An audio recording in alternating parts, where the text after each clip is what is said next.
I never wanted to go to that party.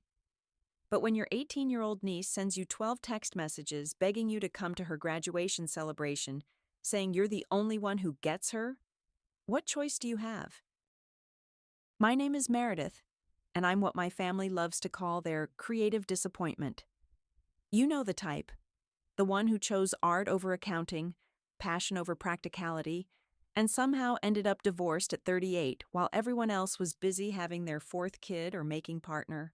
The moment I pulled up to my sister Emily's mansion in my beat-up Prius, I knew tonight would be different. Maybe it was the way the setting sun hit the champagne glasses on the outdoor tables, making them look like rows of tiny daggers, or maybe it was the weight of the phone in my pocket, heavy with 10 years of secrets. Aunt Meredith!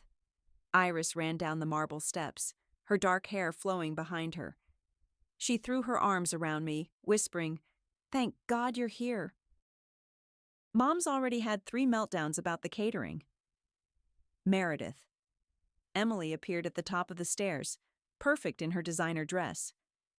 You actually came, and you're almost on time. I forced a smile. Wouldn't miss it for the world, sis.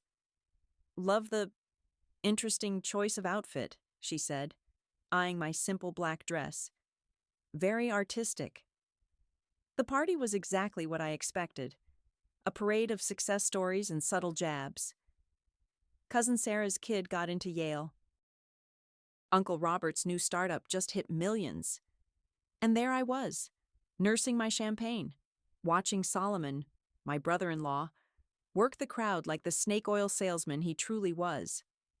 Still teaching art to troubled youth?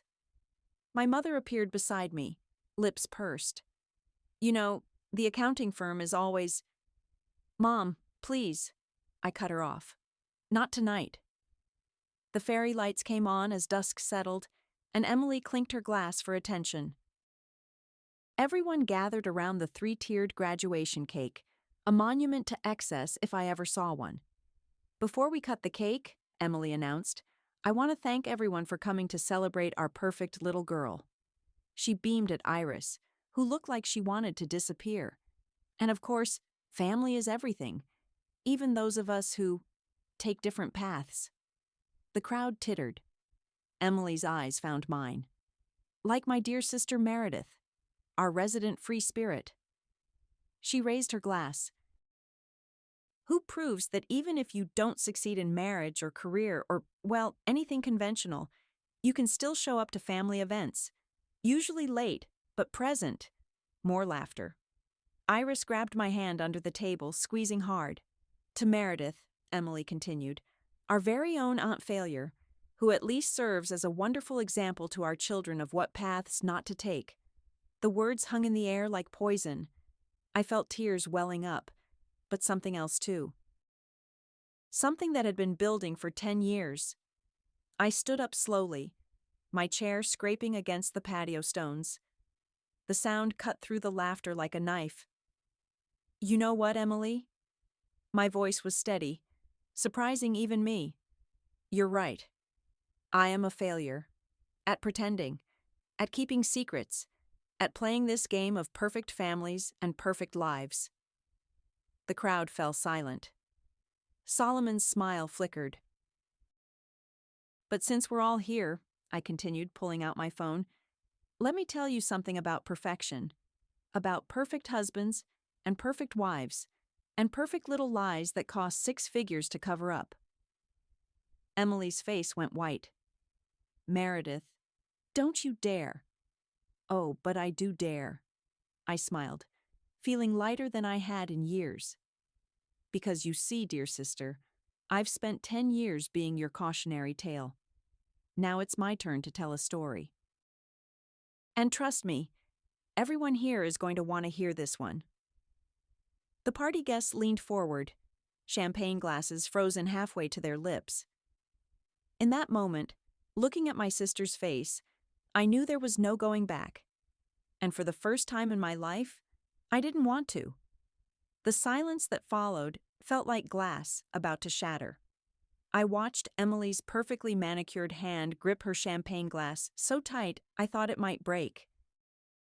Meredith, Solomon stepped forward, all charm and white teeth. Maybe you've had a bit too much to drink. 4 years ago, I cut him off, my voice carrying across the patio. The Grand Hyatt in Dubai. Room 1542. Ring any bells, Solomon? His smile vanished. In the corner of my eye, I saw Serenity, my supposed best friend, start edging toward the garden gate. Don't leave yet, Serenity, I called out. You're in this story too. What is she talking about? Emily's voice shook with forced calm. Solomon? I pulled up the first email on my phone. Dear Mr. Walton, thank you for your stay at the Grand Hyatt. We've charged the additional room service and champagne to your private account as requested. Business trip, Solomon said quickly. I was there for the merger. Funny thing about mergers, I continued, scrolling through my phone. They don't usually involve sending intimate photos to your wife's sister's best friend at 3 a.m. The gasps around me were almost musical. My mother grabbed the nearest chair for support. You're making this up, Emily spat, but her voice cracked. This is just another one of your attention-seeking. Play the video, Iris said suddenly. Everyone turned to look at her.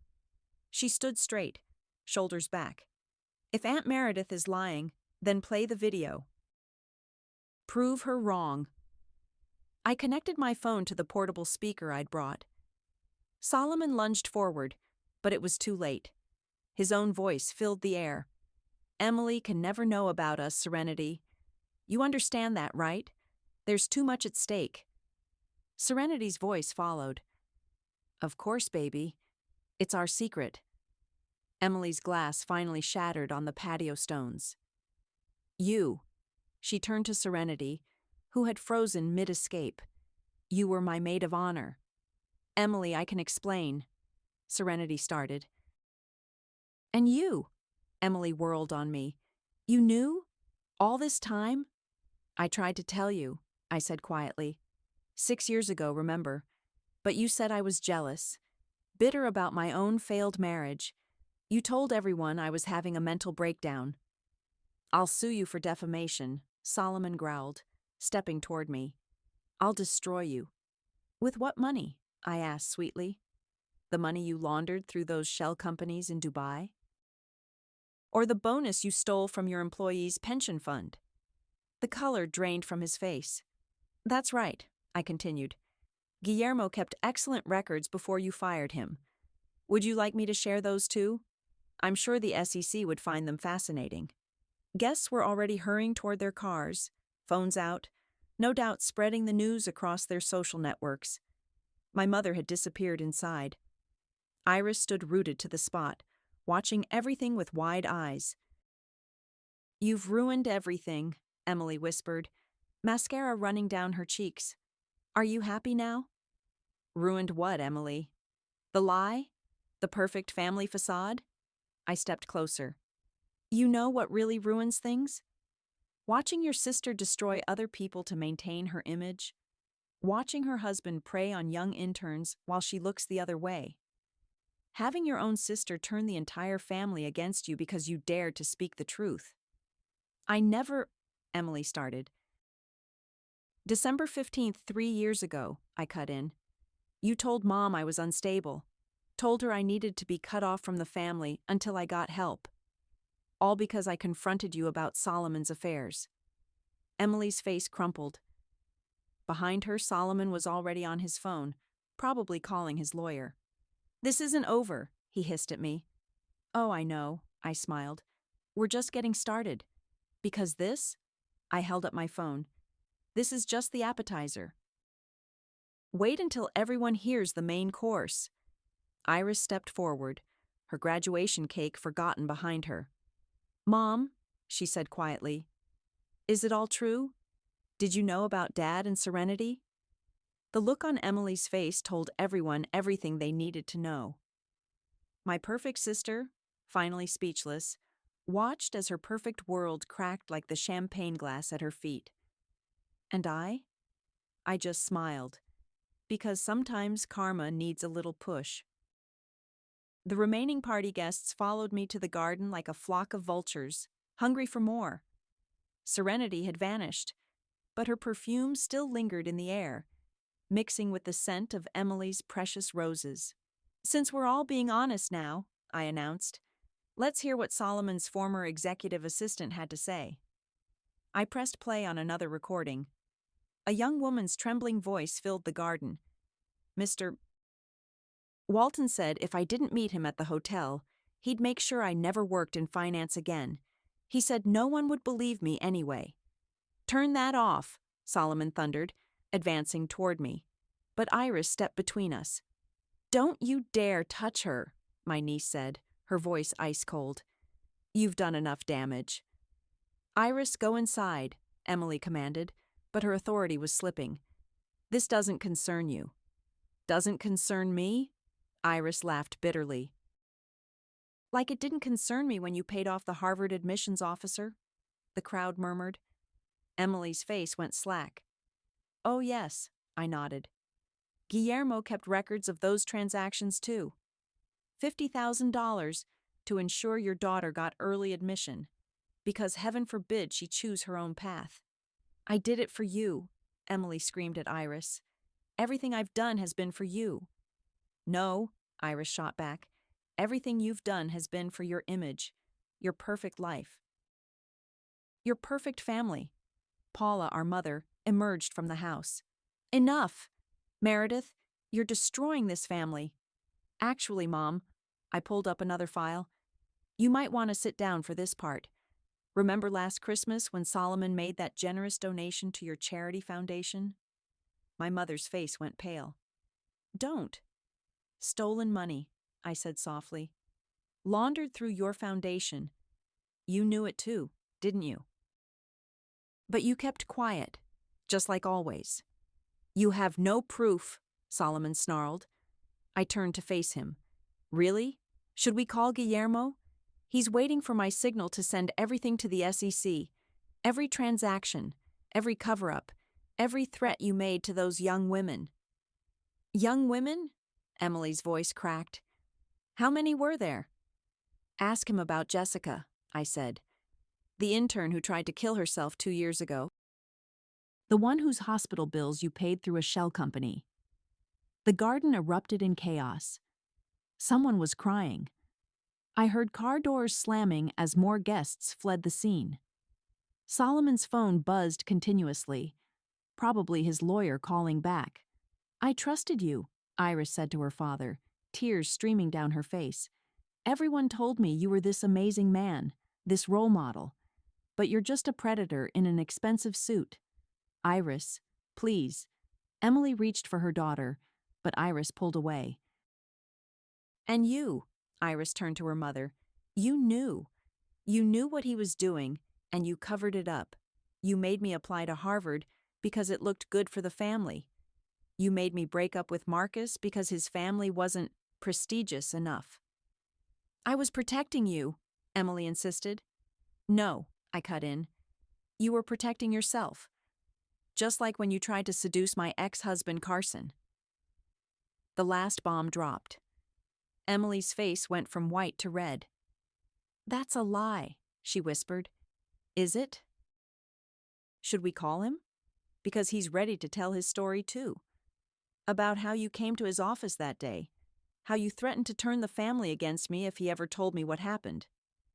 "I think I'm going to be sick," Iris muttered, backing away from her parents. My phone pinged. A message from Guillermo. "There's more, much more. Meet me tonight?" I looked up at my sister, at the woman who had spent years crafting her perfect life on a foundation of lies and manipulation. She stared back. Mascara streaked across her face like war paint. "You want to know the real difference between us, Emily?" I asked quietly. "I may be a failure in your eyes, but at least I never had to destroy others to feel successful." Iris turned and ran toward the house, sobbing. Emily screamed after her, "You've ruined everything." But as I watched my niece disappear into the darkness, I knew the truth. Some things needed to be ruined before they could be rebuilt. And judging by Guillermo's message, The demolition was far from over. I pulled out my phone to reply, name the time and place. I'm ready for more truth. I found Iris sitting in her childhood treehouse, her graduation dress bunched up around her knees. The fairy lights she'd strung up years ago still twinkled weakly, casting shadows on her tear-stained face. I used to hide up here when they fought, she said as I climbed up. Mom would say they weren't fighting, just having passionate discussions about our future. I settled beside her, the old wood creaking beneath us. Your mother has always been good at rewriting reality. Did you know? Iris wiped her eyes. She hired a college essay coach, paid her $5,000 to write my Harvard application essay, said my own words weren't compelling enough. What did you really want to write about? Art. Iris laughed bitterly. I wanted to write about the summer I spent at that community center where you teach.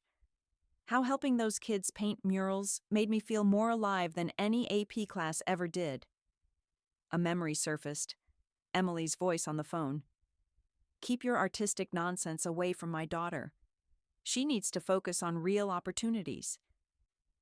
You know you don't have to go to Harvard, I said softly. I already decided I'm not going. Iris pulled out her phone, showing me an email. I got accepted to the Art Institute too. Full scholarship. I never told Mom. Below us, voices carried from the house. Emily was crying, the sound mixed with Solomon's angry protests and my mother's attempts to maintain control. Your father, I started, is a monster, Iris finished firmly. And Mom's just as bad for covering it up. All those girls. Aunt Meredith. How many lives did they ruin just to keep up appearances? The back door slammed. Paula emerged, making her way toward the treehouse. Meredith, she called up, her voice shaking. We need to talk. No more talks, I replied. No more sweeping things under the rug. I knew, she said suddenly. About Solomon and those girls. About the money. About everything. Iris gasped beside me. Emily came to me last year, Paula continued. Said Solomon was being blackmailed by a former intern. I helped them pay her off. To protect the family name. To protect your precious reputation, I corrected. Just like when you told everyone I was having a breakdown after my divorce. I was wrong, Paula whispered. About so many things, but mostly about you. A text lit up my phone. Guillermo again. The SEC is interested. They want to talk. Grandma, Iris called down, her voice stronger now. Did you know about Dad and Serenity too? Paula's silence was answer enough. All these years, I said, you watched Emily tear me down, watched her manipulate everyone around her, and you helped her do it. She's my daughter. I'm your daughter too. The words burst out of me, echoing across the darkened yard. But you chose her. Every single time, you chose her. More lights came on in the house. Emily appeared at the back door. Mascara still streaked across her face. Mom, she called out. Solomon's lawyer is here. He says, we need to prepare for damage control. There won't be any damage control. Iris stood up in the treehouse, her voice carrying clearly. I'm going to tell everyone everything I know. About Harvard, about the bribes, about all of it. Iris, please, Emily begged. Think about your future. I am thinking about my future, Iris cut her off. For the first time, I'm actually thinking about what I want, not what you want. My phone buzzed again. This time it was Lena, my lawyer cousin. The SEC wants to meet tomorrow. This is bigger than we thought. Paula was still standing below us, looking lost in her designer dress and pearls. What have we become? She whispered. No, Mom, I said quietly. The question is, what are we going to do about it now? Iris reached for my hand in the darkness. We tell the truth, she said firmly. All of it. No matter who it hurts. The lawyer's voice drifted from the house, talking about statements and damage control and family unity. But sitting there in that treehouse with Iris, I knew we were past the point of preserving facades. Sometimes the only way forward is through the wreckage. And judging by Guillermo's messages, we were about to create a lot more of it. The coffee shop was nearly empty when Guillermo slid into the booth across from me. His hands shook slightly as he placed a thick manila envelope on the table. "You don't know how long I've waited to share this," he said, glancing over his shoulder. "Solomon has eyes everywhere." "What's in the envelope?" "Evidence." He leaned forward, voice dropping. "Remember Jessica, the intern? She wasn't the first, or the last." My stomach turned as he pulled out photographs, documents, and USB drives. "How many?" "7 that I know of. All young interns, all threatened into silence." He pushed a stack of NDAs across the table. Solomon had a system. Emily knew. She handled the payoffs through her charity foundation. "Jesus," I whispered, scanning the documents. The amounts were staggering, hundreds of thousands in hush money. But here's what makes it worse. Guillermo pulled out his phone, showing me an email chain. 2 years ago, one of the girls tried going to the board of directors. The next day, she accidentally fell down a flight of stairs at work. The bell above the door chimed.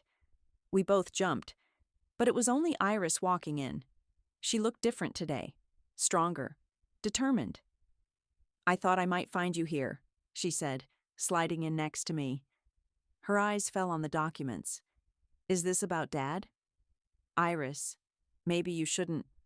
"I'm not a child anymore," she cut me off, "and I'm done being protected from the truth." Guillermo studied her for a moment, then nodded. "Your father isn't just a predator. He's dangerous. And your mother, she's been his accomplice all along." "Show me everything," Iris said firmly.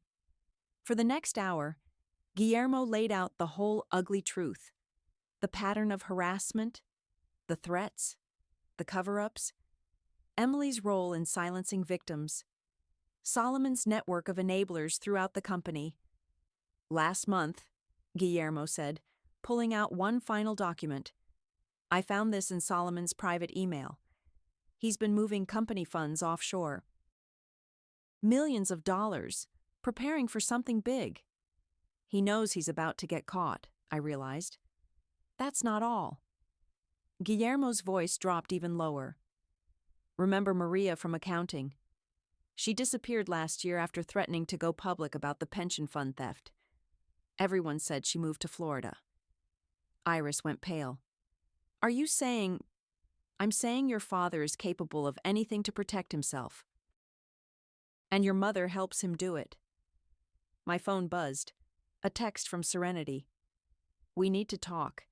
Emily has something on you too." "Of course she does," I muttered. "She always keeps insurance." "What do we do now?" Iris asked, her voice steady despite everything she'd just learned. Guillermo gathered the documents back into the envelope. "The SEC meeting tomorrow is just the beginning. They'll want statements from everyone, including you, Iris." "I'll tell them everything I know," she said. "About Harvard, about the charity foundation, all of it." "It could get ugly," I warned her. "The press will be all over this." "Let them come." Iris sat up straighter. "Maybe it's time everyone saw what perfect really looks like." My phone buzzed again. Emily this time. "Solomon's lawyer says he can make all this go away. Come home. We can talk about this like family." I showed the message to Iris. She laughed bitterly. "Like family? Now she wants to be family?" "Ms. Meredith," Guillermo said seriously, "be careful. They're desperate now. Desperate people do desperate things." As if on cue, another text came through. From an unknown number. My blood ran cold as I read it. "Back off now, or everyone learns what really happened the night of your divorce." Iris read the message over my shoulder. "What's that about?" I stood up, suddenly needing air. something I thought was buried. Something only Emily knew about. Then we dig it up first, Iris said firmly. No more secrets. No more lies. Guillermo nodded, sliding the envelope toward me. The SEC meets at 9 a.m. tomorrow. Are you ready for what comes next? I thought about Emily's perfect life, built on the broken pieces of others. About Solomon's victims, silenced by money and threats. About my niece, finally breaking free from their web of lies. Ready? I picked up the envelope. I've been ready for 10 years. Lena's law office felt too small for the weight of what we were about to do. She spread the documents across her desk while Iris paced by the window, watching rain streak down the glass. Once we file these, Lena warned, there's no going back. The SEC will launch a full investigation.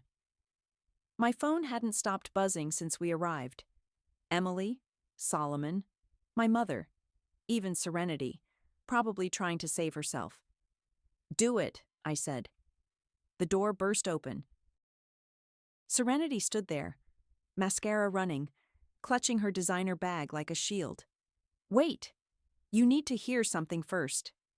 Haven't you done enough? Iris spat. Emily knew, Serenity blurted out.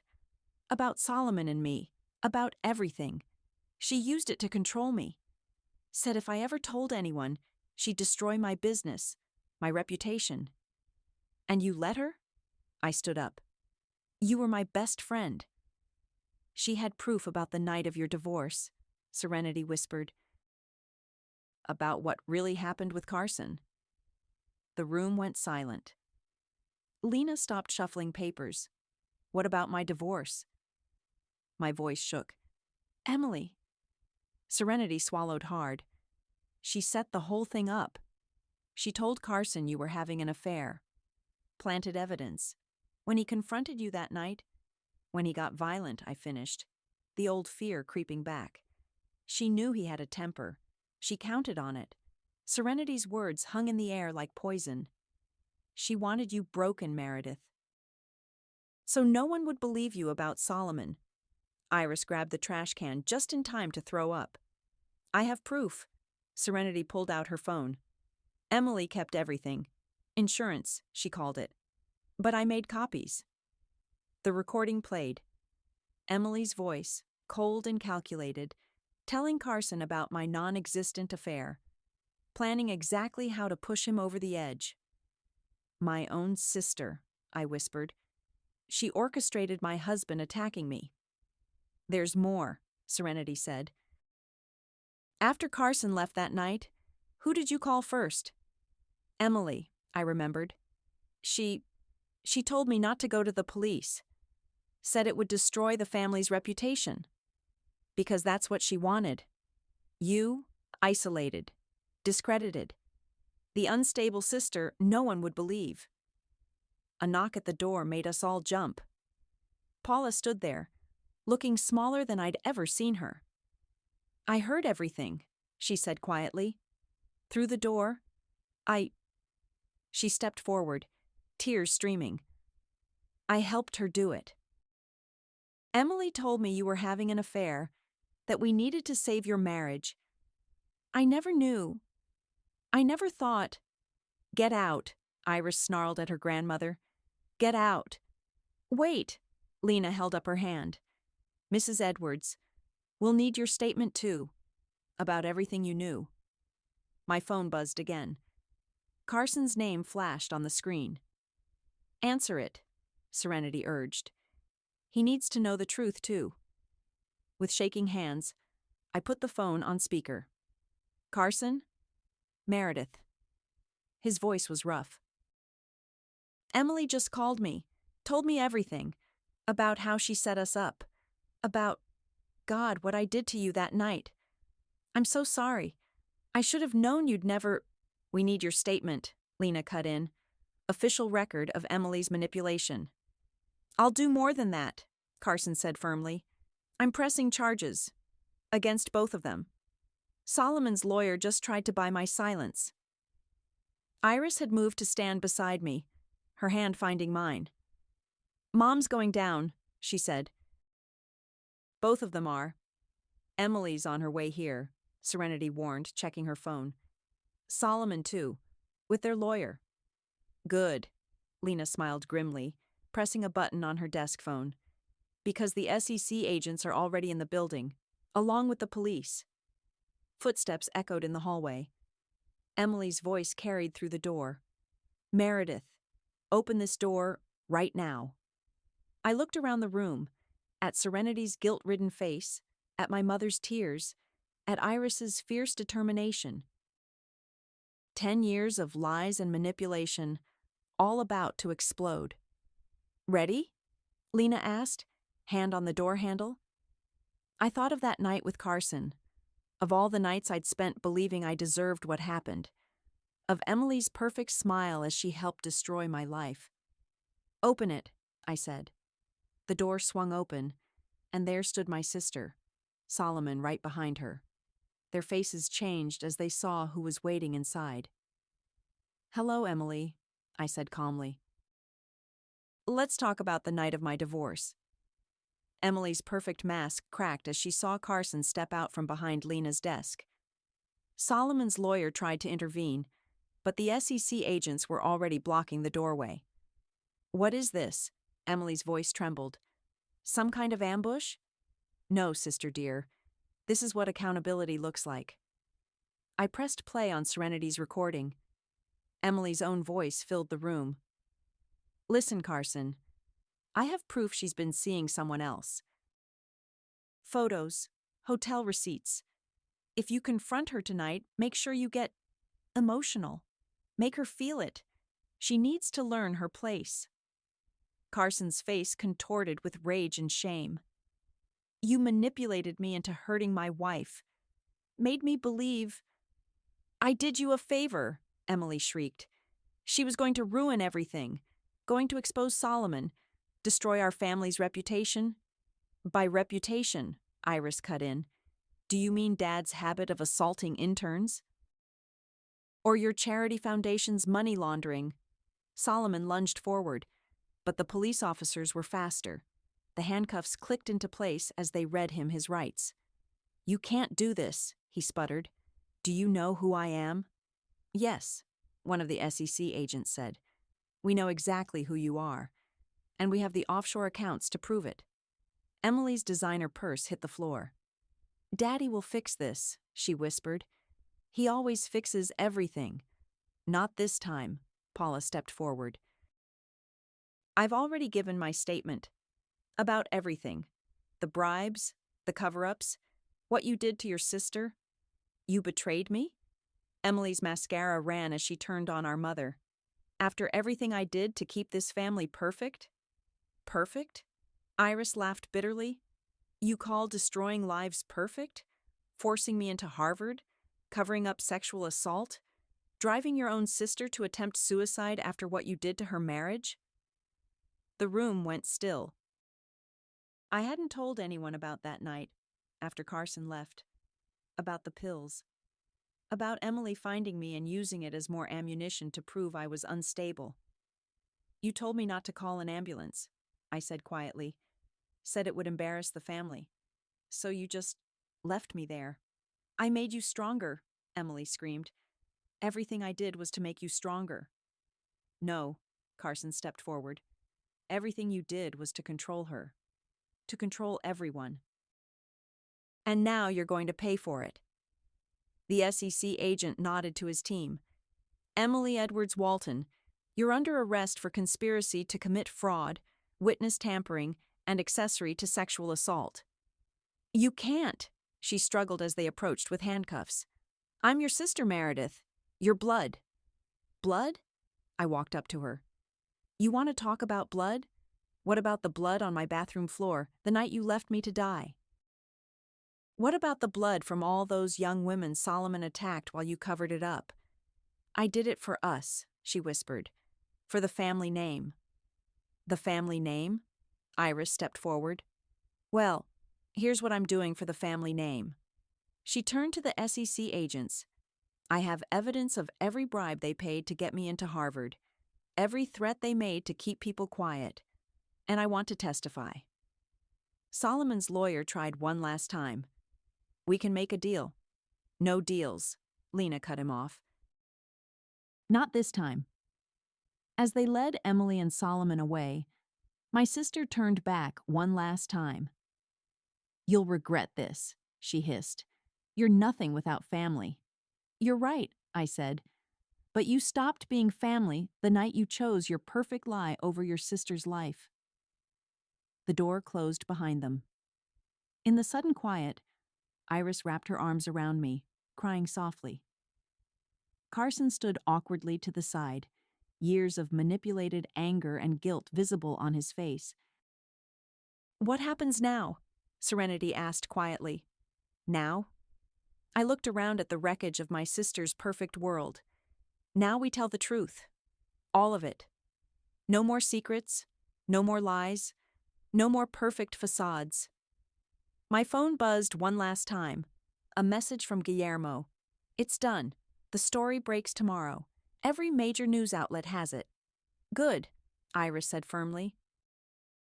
Let them all see what perfection really costs. Outside Lena's office window, camera flashes were already starting to light up the night. Tomorrow, the world would know everything. But for the first time in 10 years, I felt truly free. Sometimes the truth doesn't just set you free, it saves your life. The morning sun streamed through the community center windows as I helped Iris hang her first gallery show. Her paintings told our story in bold strokes: shattered champagne glasses, broken pearls, treehouse shadows, and handcuffs glinting in office light. The reporter's here, Lena called from the doorway. Are you ready? I looked at Iris, who nodded. We're ready. The journalist settled into a chair. Recorder ready. So, tell me about the Reddit post that started it all. Actually, I smiled, that was Iris's idea. The perfect way to tell an imperfect truth, Iris said, adjusting a painting of Emily's mansion, now seized by federal authorities. Post it where people share their real stories, not their Instagram lives. My phone buzzed. A message from Carson. Just finished my testimony. Solomon's going away for a long time. Emily took a plea deal this morning, Lena added, checking her emails. 15 years. No chance of early release. The journalist leaned forward. And how has the art community responded to your new program? Show her, Aunt Meredith, Iris beamed. I led them to the center's main hall, where dozens of young women worked at easels. Some painted their stories of survival. Others sketched their journeys to freedom. All of them had been Solomon's victims. Art therapy, I explained, funded by the settlement money. Turns out when you expose a multi-million-dollar fraud scheme, the compensation is substantial. And your mother? The journalist asked. Getting therapy herself, Iris answered, finally learning that perfection isn't protection. The door chimed as Serenity walked in, carrying coffee for everyone. Her designer clothes were gone, replaced by paint-stained jeans. The morning group's ready, she said quietly. She'd found her redemption teaching art to domestic violence survivors. And the Harvard money? The journalist checked her notes. Donated to abuse survivor scholarships, Iris said proudly. I start at the Art Institute next week, on my own terms. My phone lit up again, this time with a notification. The Reddit post had hit 1 million upvotes. People connect with truth, I explained. Real, messy, imperfect truth. Speaking of truth, Guillermo appeared in the doorway. The SEC just called. They found 3 more offshore accounts. The restitution fund for victims just doubled. The journalist scribbled furiously. And what would you say to others trapped in seemingly perfect families? Before I could answer, one of the young women from the art group stepped forward. Jessica, the intern who'd once tried to end her life, now stood tall, paintbrush in hand. Tell them what you told me, she said. About karma and truth. Sometimes, I looked at her canvas, where she'd painted broken chains in brilliant colors. Karma needs a little push. But truth? Truth pushes back harder. The journalist's recorder clicked off. This is going to be quite a story. It already is, Iris said, leading us to her centerpiece painting. The massive canvas showed a graduation party frozen in mid-explosion, champagne glasses shattering, fairy lights tangling like chains, and in the center, two sisters caught in the moment truth detonated their perfect lie. I'm calling it the cost of perfection, Iris explained. My phone buzzed one final time, a message from an unknown number. Emily, using her prison phone privilege, I hope you're happy with what you've done to this family. I showed the message to Iris, who took my phone and typed, We're not happy, Emily. We're free. There's a difference. As the journalist left and the art students returned to their canvases, I stood before Iris's painting. In the swirling colors and broken glass, I saw our story, not just of revenge, but of resurrection. Ready for the gallery opening tonight? Iris asked, squeezing my hand. I looked around at our new family. Survivors, truth-tellers, art makers, all piecing together something real from the shards of perfection's lie. You know what? I smiled. For the first time in my life, I actually am. Because sometimes the most perfect ending isn't perfect at all. It's just real. And real, with all its scars and colors and truth, is better than perfect ever was.